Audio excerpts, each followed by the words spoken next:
If Fridays are awesome, Mondays are alright, I guess. I'm Carl Azus for CNN 10. If you're just joining us for the first time after the summer break, welcome back. It's great to have you watching again. We're starting in Japan today, where the nation's prime minister is stepping down from his job. Shinzo Abe is the longest-serving prime minister in Japan's history. He first took office in 2006. Abe resigned the following year during political gridlock, but he was re-elected in 2012 and has remained in power since then. So why is he voluntarily stepping down now when there's still a year to go in his term?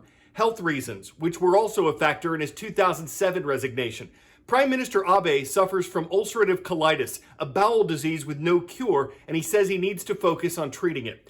Analysts say his 8 years of continuous leadership have had mixed results. He presided over a large economic experiment of massive stimulus and government spending. Observers say it put the brakes on an economic decline, but it didn't cause a major economic boom.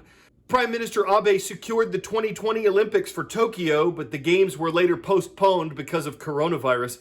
Experts say his diplomacy had mixed results too.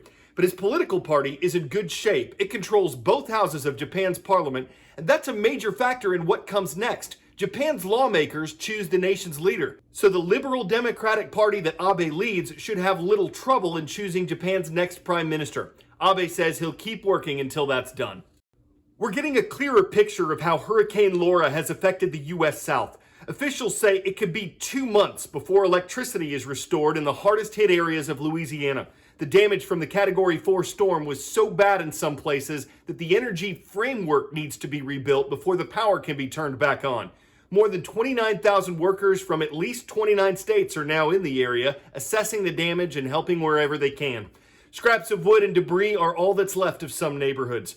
Texas also suffered some damage from the storm, and Arkansas was hit as Laura moved inland. It spawned a tornado that stayed on the ground for miles and caused a lot of damage there.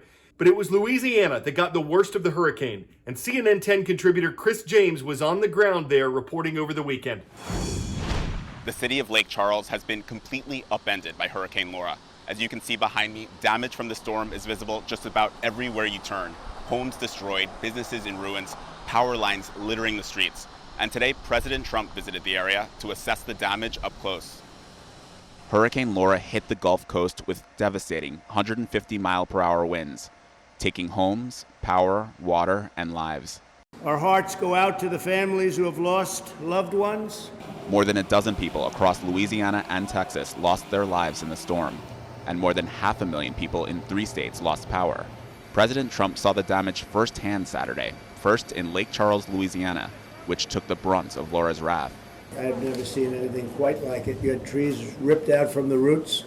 You had pine trees that were broken in half. Already met some people that have been absolutely devastated. This was a tremendously powerful storm.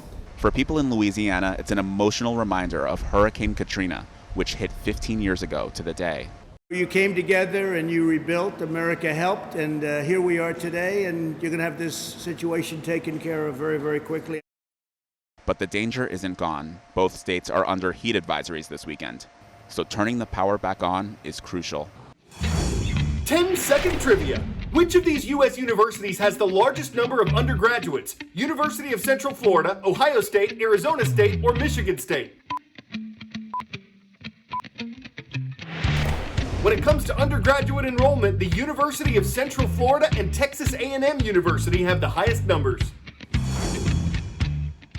Despite some colleges' plans to carefully resume in-person instruction this fall, several campuses nationwide have seen flare-ups in coronavirus cases.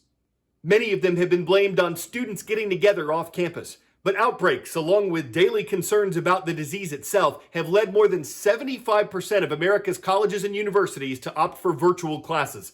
And one of the many challenges that brings is how do you make sure students aren't cheating on tests?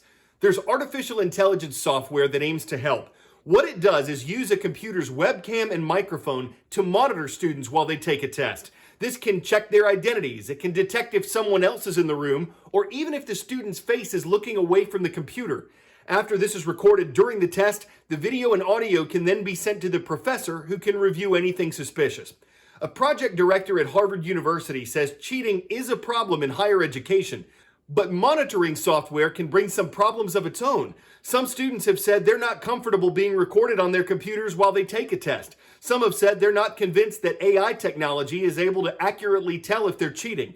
One assistant professor at Brigham Young University, who tried out one program before COVID-19 took hold, says it rated the behavior of every student in his class as at least somewhat suspicious during the exam.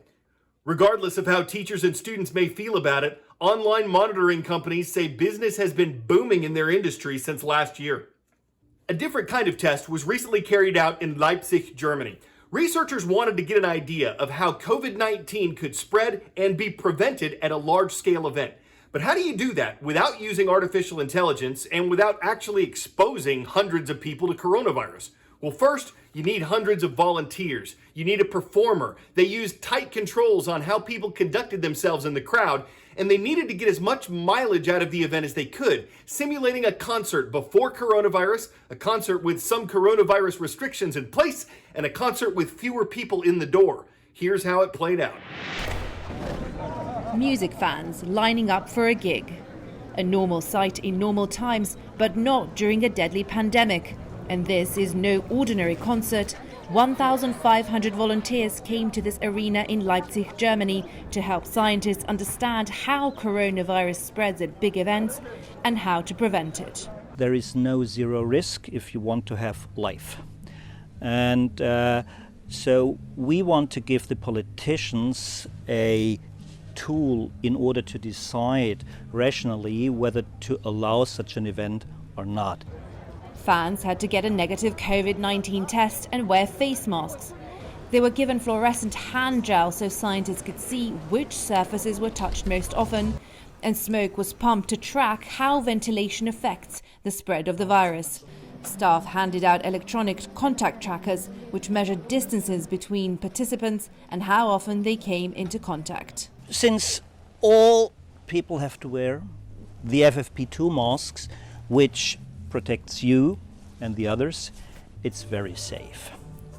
We also tested all participants in advance, so 48 hours in advance, so that we know that the people that are participating are negative either on Thursday or on Friday. Even if they would have caught a corona infection last night, they would not be infectious today. This may have been an experiment, but for some in the crowd, it felt like a welcome return to normality.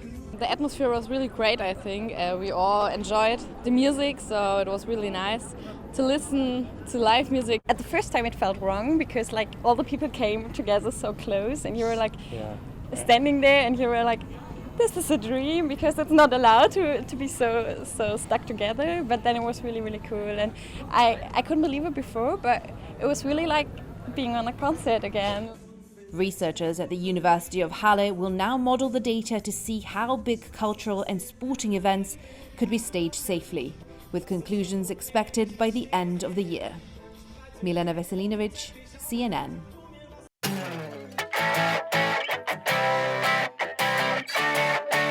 The Transportation Security Administration has more than 1,000 canine teams patrolling America's airports, and this one is the cutest. I'm not giving an opinion here. The TSA has an annual contest for Cutest Canine of the Year, and Kayla is the 2020 winner. She's a 5-year-old Vizsla who works at Honolulu International Airport as an explosives screener. You still can't pet her while she's working, but she'll still probably wag as she passes by. She's making the grade with straight TSAs, and she's proving that you don't need to look Shar-Pei or be Labradorable to retrieve her first prize in a cuteness contest. You just need to sniff out an opportunity and visualize success. Woo! Hey, we're back in Kansas, Toto. We've got Cunningham High School in Cunningham, Kansas watching today. Thank you for taking 10 for CNN 10. I'm Carl Azus.